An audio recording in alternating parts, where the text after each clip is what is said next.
Por eso ustedes nunca van a ver en el Nuevo Testamento un solo versículo que diga que van a regresar los sacrificios o que vamos a ir a una tierra geográfica en Jerusalén. Desde el texto hebreo de que se tienen que hacer hoy en día como mandamiento las fiestas bíblicas, le doy lo que quiera. Es más, cierro mi canal. Si me dan evidencias desde el texto hebreo y en contexto de que eso se tiene que celebrar como mandamiento. Los judaísmos rabínicos de gente que básicamente niega a Yeshua no tiene sentido. Cada quien, ¿verdad?, es libre de hacer lo que quiera, pero hacer las fiestas imitando a judíos rabinos que no creen en Yeshua, ¿qué sentido tiene? Yo sé que esta reflexión que estoy haciendo tal vez a algunas personas no les va a agradar. No es mi intención de veras molestar ni a cristianos ni a gente de raíces hebreas, para nada, sino que quiero llevarlos a una reflexión. Bíblicamente no hay manera de que yo le pueda decir a alguien, tienes que hacer las fiestas, porque ahí dice, mira, estatuto perpetuo por todas tus generaciones. Eso no dice el texto hebreo y tampoco el contexto, porque como ya hemos evidenciado, todo eso tenía que ser dentro de Canaán, en Jerusalén. Así de sencillo, por eso había 3 fiestas de peregrinación, sino para que peregrinan.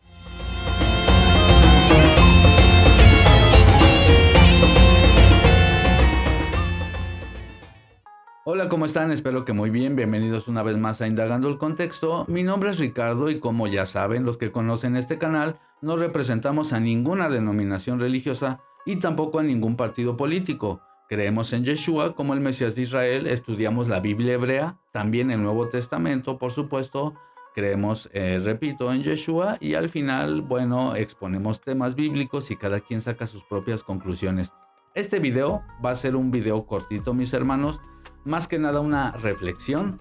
Acabo de hacer un video referente a Pesaj en donde damos evidencias de que las fiestas bíblicas, los Mikra Kodesh, los llamados de santidad para que se entienda, pero bueno, fiestas bíblicas como se dice popularmente, porque recordemos, fiestas son 3 nada más de todos los llamados de santidad bíblicos. Pero bueno, hice un video diciendo que sí está bien que hagamos el memorial de Pesaj, que sí está bien que, por supuesto, hagamos lo que Yeshua le dijo a los discípulos y que siguieron haciendo los apóstoles, partir el pan, tomar la copa de vino, lavarnos los pies, cantar salmos y, por supuesto, hacer una conmemoración de Pesaj, un seder de Pesaj. Estoy completamente a favor de hacer eso.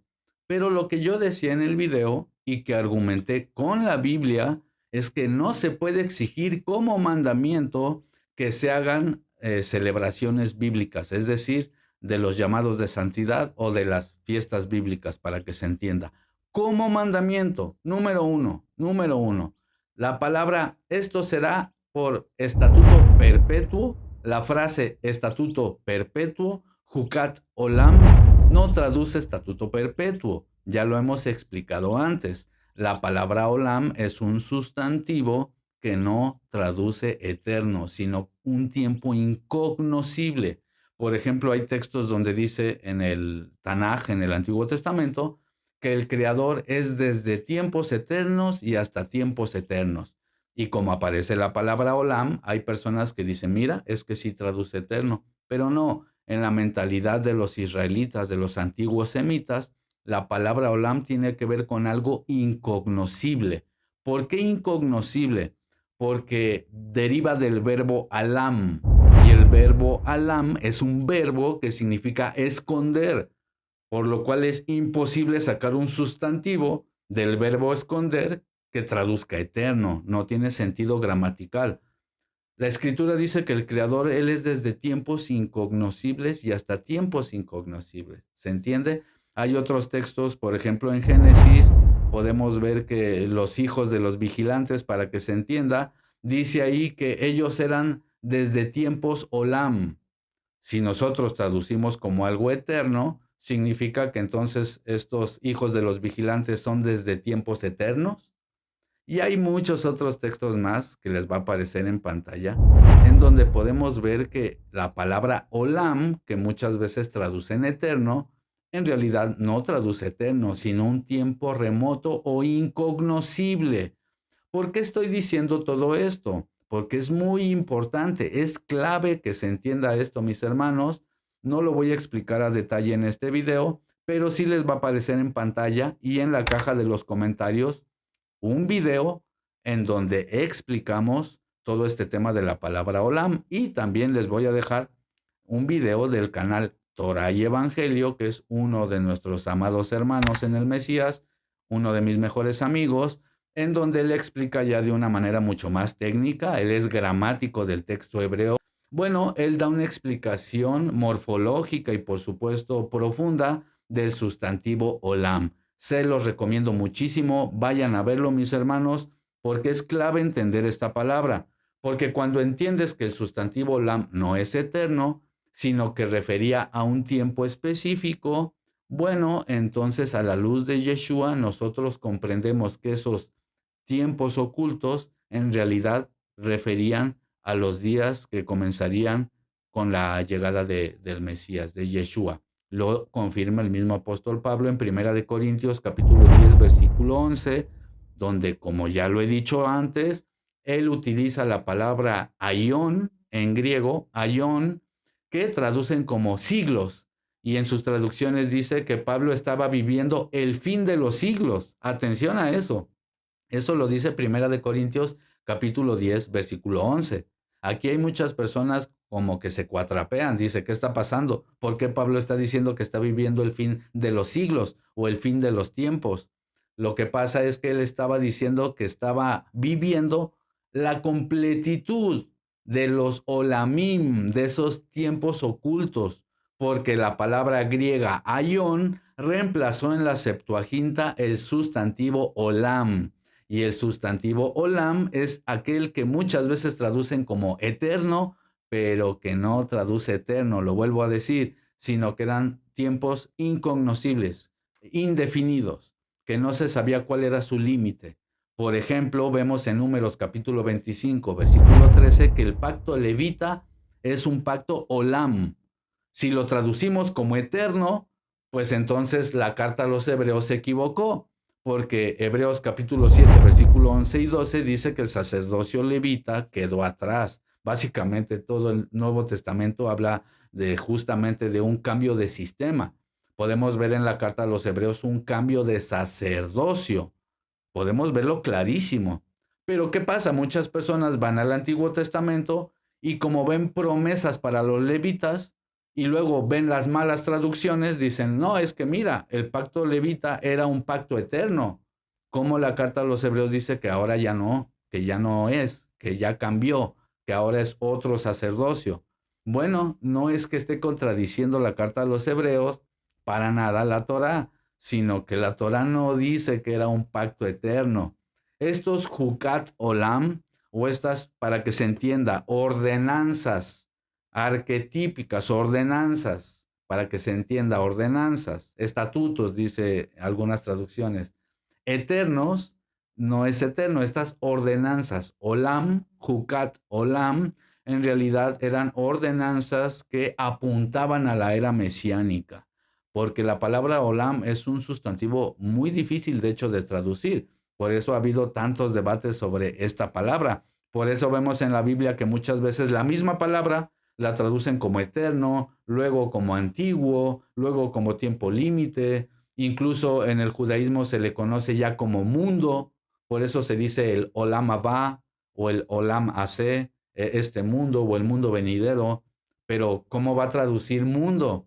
Es como si yo del verbo esconder en español sacara un sustantivo que es mundo.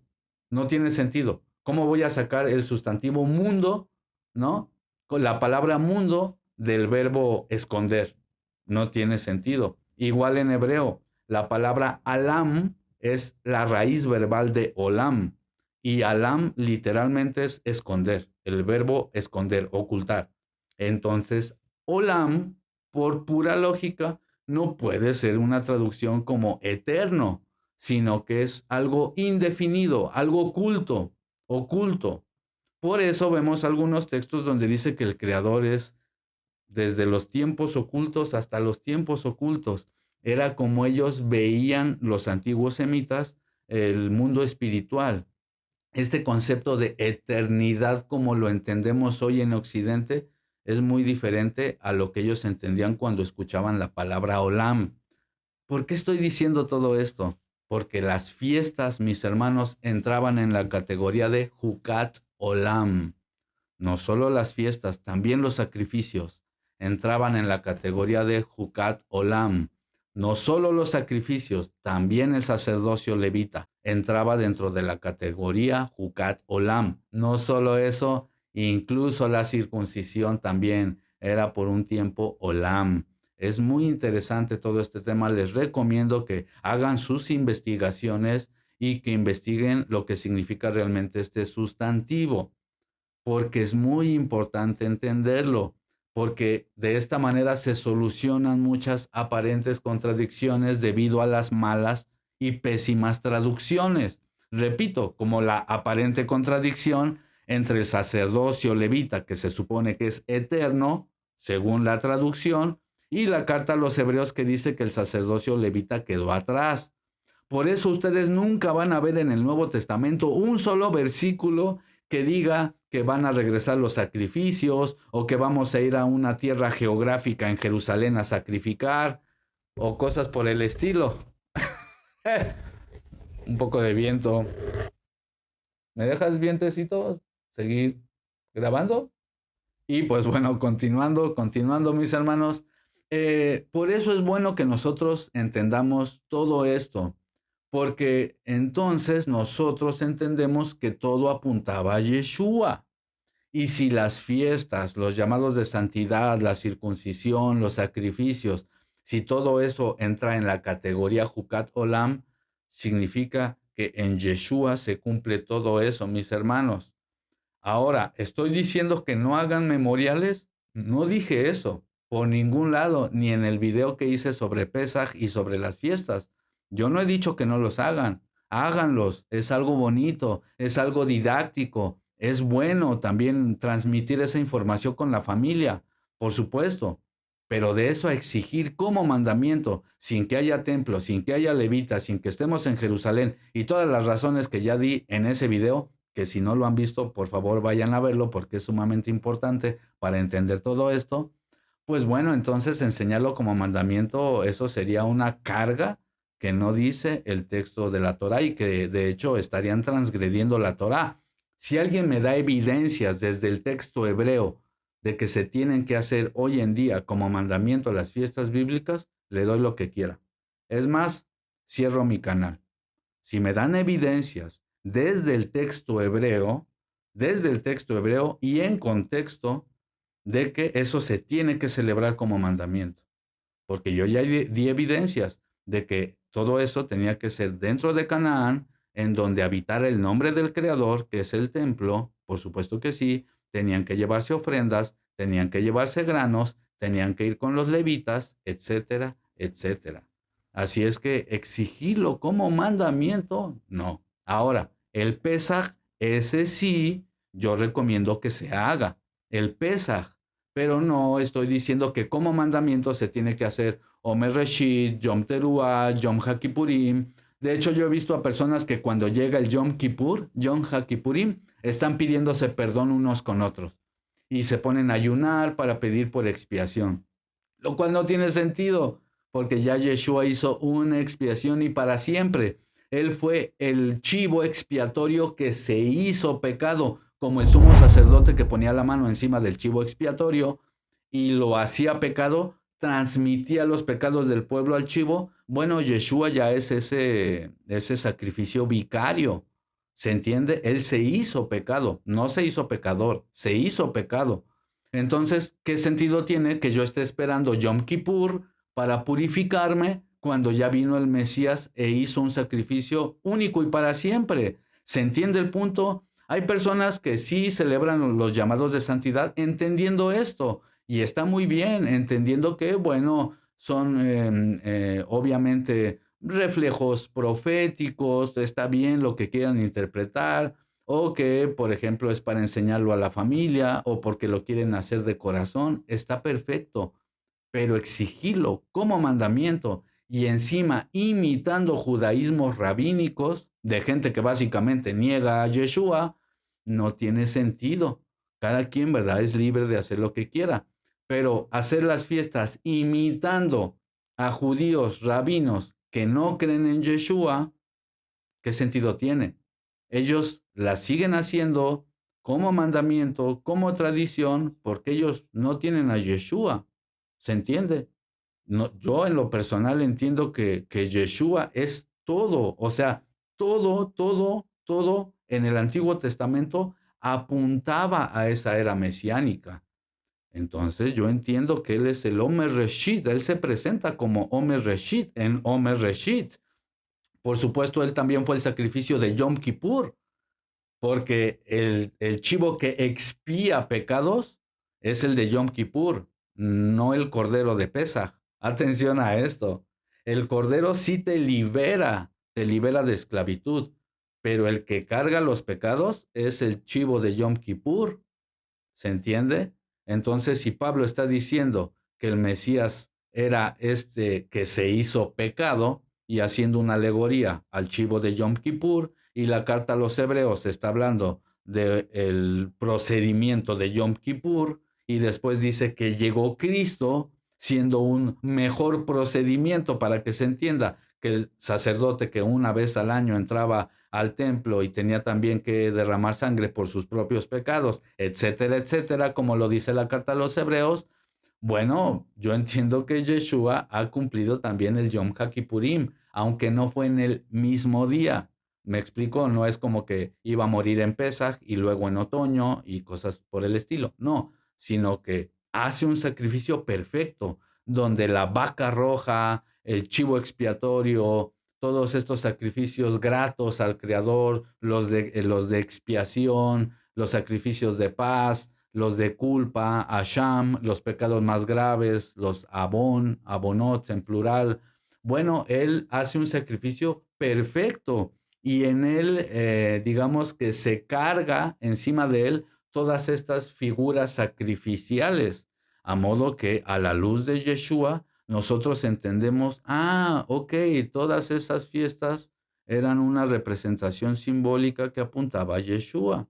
Y debemos de vivir día a día, mis hermanos, todas las fiestas. ¿Se entiende? Ahora, no estoy espiritualizando todo y diciendo que entonces no hay que hacer nada, que muchos me han dicho en el canal, no muchos, pero algunos, lo que pasa es que usted se volvió cristiano porque los cristianos niegan la Torá.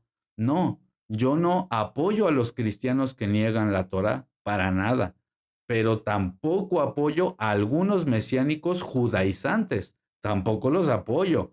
Es un equilibrio. El hecho de que yo no apoye ciertos cristianismos no significa que estoy en contra de ellos. El hecho de que yo no apoye ciertos mesianismos no significa que estoy en contra de todos ellos. Simplemente, si me preguntan a mí, es un equilibrio.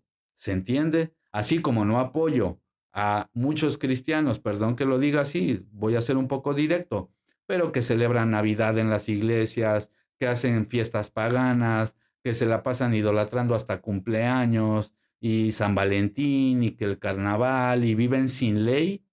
Eso no apoyo para nada, pero tampoco apoyo el otro extremo, donde hay personas que llegan al conocimiento de los mesianismos, de raíces hebreas, no todos, pero muchos, y lo que hacen es empezar a imitar a rabinos, a judíos que de hecho no creen en Yeshua.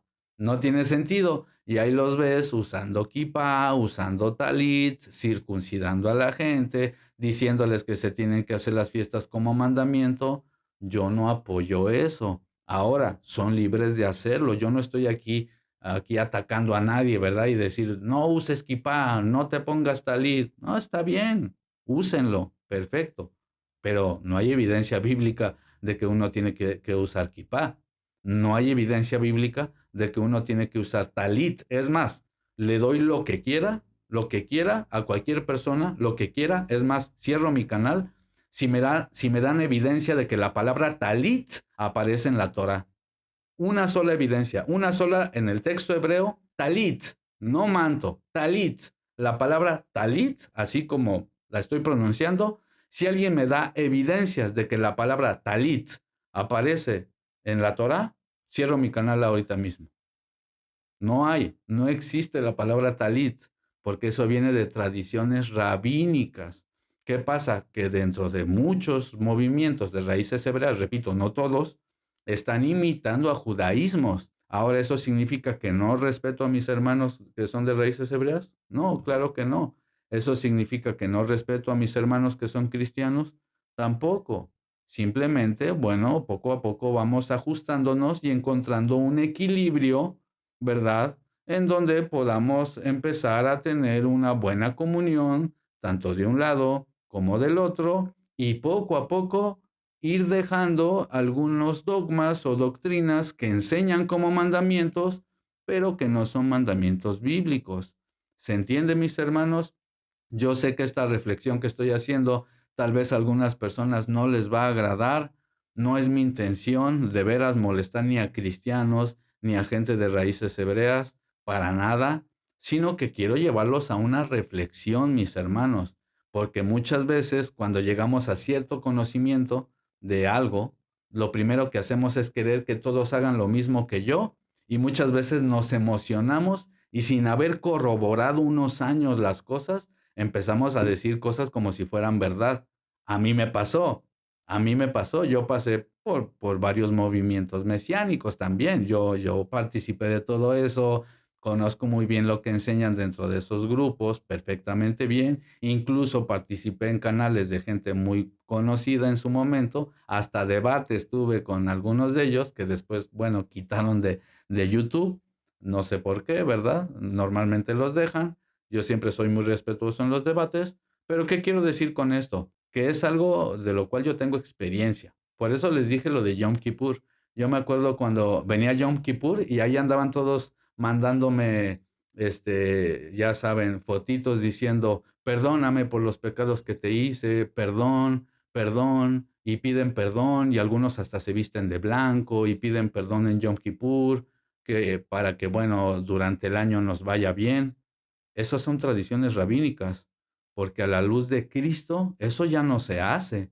Eso se hacía en la antigüedad, sí aparece en la Biblia eso, sí se hacía una expiación una vez al año por el pueblo de Israel, pero todavía no llegaba el Mesías, todavía no llegaba Yeshua. Entonces mi pregunta es, ¿por qué hoy en día muchos ministerios exigen como mandamiento, por ejemplo, que se tiene que hacer Yom Kippur, que tienes que ayunar sí o sí y que aparte tienes que pedir perdón a todos? Eso debemos de hacerlo día a día, mis hermanos, día a día. Y en Cristo ya entendemos que es un sacrificio y para siempre. Ahora, ¿significa que estoy diciendo que no hagan Yom Kippur?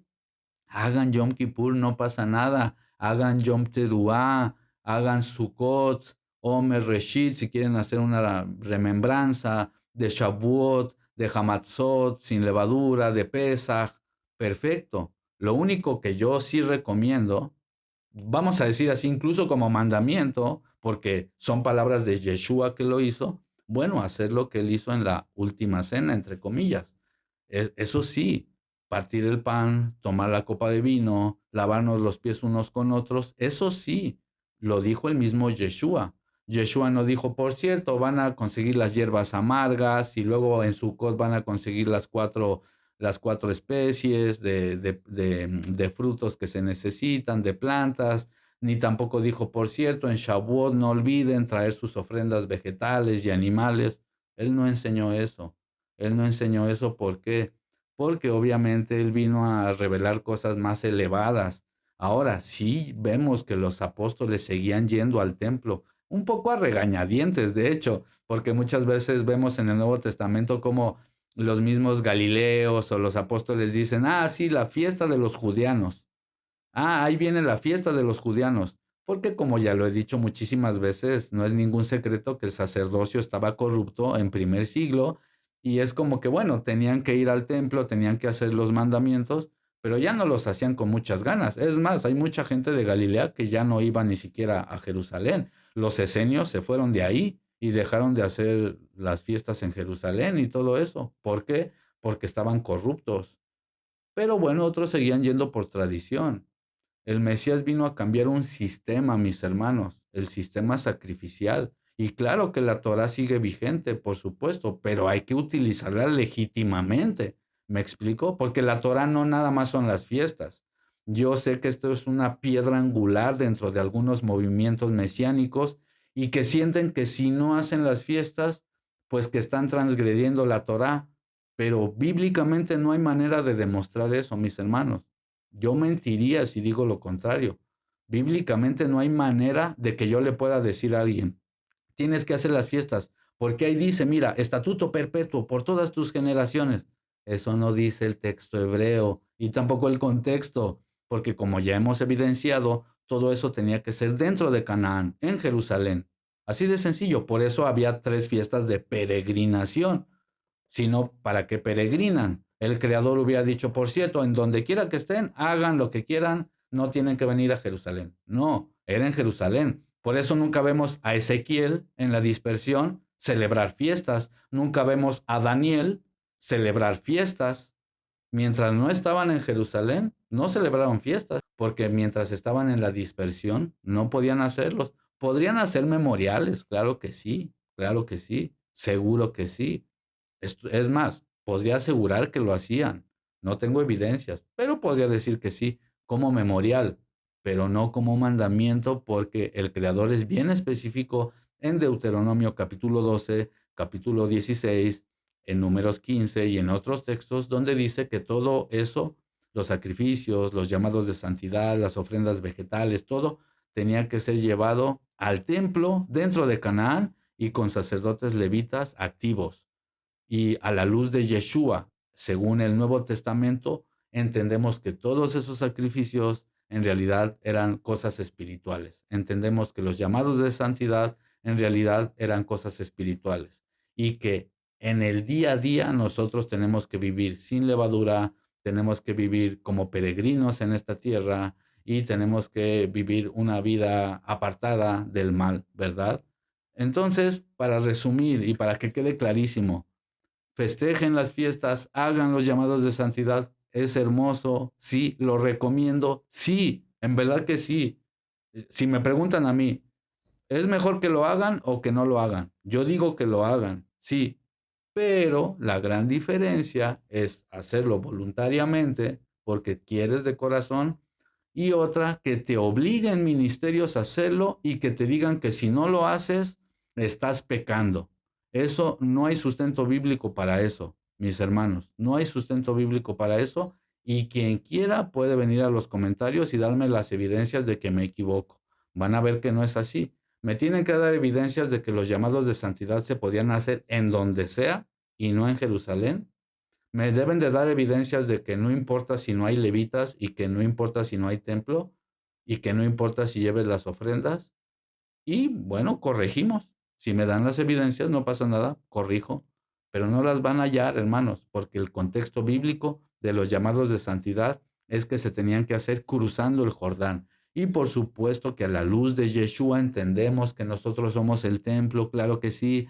No va a faltar alguien que diga, bueno, pero si nosotros somos el templo, entonces lo puedo celebrar en donde sea. Está bien, es una interpretación y es válida, por supuesto, pero yo podría interpretar otra cosa. Yo podría interpretar, precisamente como somos el templo, y bueno, el Mesías mismo dijo que vivamos al día y no nos afanemos por el mañana. Bueno, yo trato de vivir todas las fiestas todos los días. ¿Se entiende? Cada uno le puede dar una interpretación diferente. Por eso se respeta. Pero lo vuelvo a dejar claro. De eso a decir que es un mandamiento y que si no estás transgrediendo la Torá, eso sí sería, bueno, ir en contra de la misma Torá. Porque la Torá prohíbe que se hagan esas cosas en donde se nos pegue la gana como mandamiento. Lo dice el mismo Creador en Deuteronomio capítulo 12 y capítulo 16. Espero que esta reflexión les haya servido de algo, mis hermanos. Si están de acuerdo o no están de acuerdo, déjenmelo en los comentarios de una manera sensata. Recordemos, todos estamos tratando de honrar al Creador. No hay que alterarse, no hay que enojarse, porque ahí es donde reconocemos quién es quién, mis hermanos. La manera en que tratan las personas a los demás es como nosotros vemos qué es lo que hay en los corazones. Si tratamos al otro gritoneándole, insultándolo, llamándolo nada más con palabras vulgares o cosas así, claramente no estás reflejando la luz del Creador. Si con sensatez nos manejamos, si con sabiduría nos manejamos y nos expresamos, aunque seamos ignorantes en muchas cosas, ahí se nota quién es verdaderamente un hijo del Creador. Eso en mi opinión. Si este video en algo les ha edificado, bueno, compartan por si creen que le puede ayudar a alguien más. Y también, mis hermanos, dejar un dedito arriba si les gustó este video, compartir como ya dije antes, suscribirse si es que no se han suscrito, activar la campana de notificaciones, mis hermanos, para que estén al tanto de los próximos videos. Y pues bueno, les va a aparecer en pantalla un video sumamente interesante, les va a ayudar mucho con sus estudios bíblicos. Si el Creador lo permite, nos estaremos viendo muy pronto, mis hermanos. Hasta la próxima, bendiciones, chao chao.